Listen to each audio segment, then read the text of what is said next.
Becca. All right, moving right along to our third speaker. Our next speaker is candidate Geno Young. Geno is a 25-year-old percussionist from Chicago who is running for Congress in Illinois' 16th District to unseat Representative Adam Kinzinger. Since leaving the Democratic Party in 2016, Geno has grown increasingly tired of sitting by idly while our great republic has been run into the ground by individuals who have been in politics longer than he's been alive, with promises of change and zero results. In that time, he has come to the conclusion that the only way this nation will ever be preserved and restored is if ordinary, everyday Americans take it upon themselves to bravely rise up and take our nation back. And that's why candidate Young has decided to step into action and fight to uphold an America First populist agenda which seeks to put the needs of the American people before anything else. Ladies and gentlemen, candidate Geno Young. Thank you. Good evening. First, giving honor to God, who is the head of my life, to each and every one of you here. I'd like to say thank you for having me. This is my very first campaign stop and the very first time I've ever spoken publicly like this. And it truly is a blessing.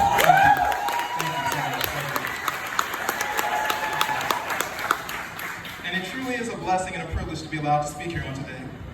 My friends, our nation is in serious trouble. We're at a crossroads, a battle for our identity, culture, and way of life. Over the past several months, I've been very disappointed with the representation that we've received from so many so-called members of the GOP, namely Representative Kinzinger. And as a result, I decided that after his gratuitous role in the second impeachment witch hunt, it was time for an ordinary person like myself to step into the political arena as an outsider to help preserve our great republic. If I'm blessed to serve as your next congressman, I will fight every day to uphold an America First populist agenda which seeks to preserve the conservative values of our republic as intended by our founders. One of my greatest assets is that I'm a total political outsider. I'm not a politician. I'm just a musician from Chicago who's sick and tired of watching this country be run into the ground by individuals who've been in politics longer than I've been alive. Yes. On the subject of taxes and spending, I have a 5-step common sense plan that I will fight for to reduce frivolous spending and outlandish government giveaways. Step 1, stop the printing of money we don't have. Step 2, fight for energy independence. Step 3, border security to alleviate the strains on our welfare system, which includes finishing the wall, reinstating Remain in Mexico, Title 42, and ending catch and release. Step 4, stop frivolous spending abroad and stop being a doormat for foreign nations and stand in opposition to Biden's G7 global tax plan. No one gets to decide American tax policy but the American people, least of all unelected globalist bureaucrats. And step 5, I would oppose any new proposals to raise taxes in any way, shape, or form. FBI and DOJ must be totally reimagined if they are ever to have any hope of regaining the trust of the American people ever again in our lifetime. On the subject of ending abortion, this is very personal to me. I come from a strong Christian background. My great-grandmother pastored a church for nearly 3 decades, and I was taught the value and the sanctity of life. Life starts at conception, period. Children are our future. Thank you.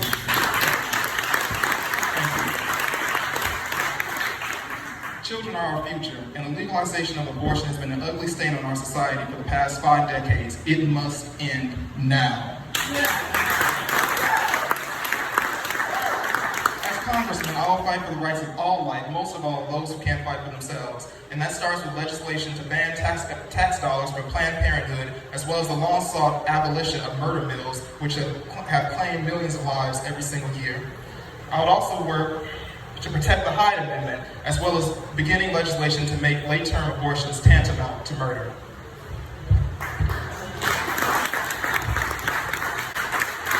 Not only will I fight to sanction, tariff, and expose China on every front, but I'll work with colleagues to waive sovereign immunity so that the American people can sue the CCP for ruining our lives and businesses under COVID, just like we did with 9/11 with Saudi Arabia.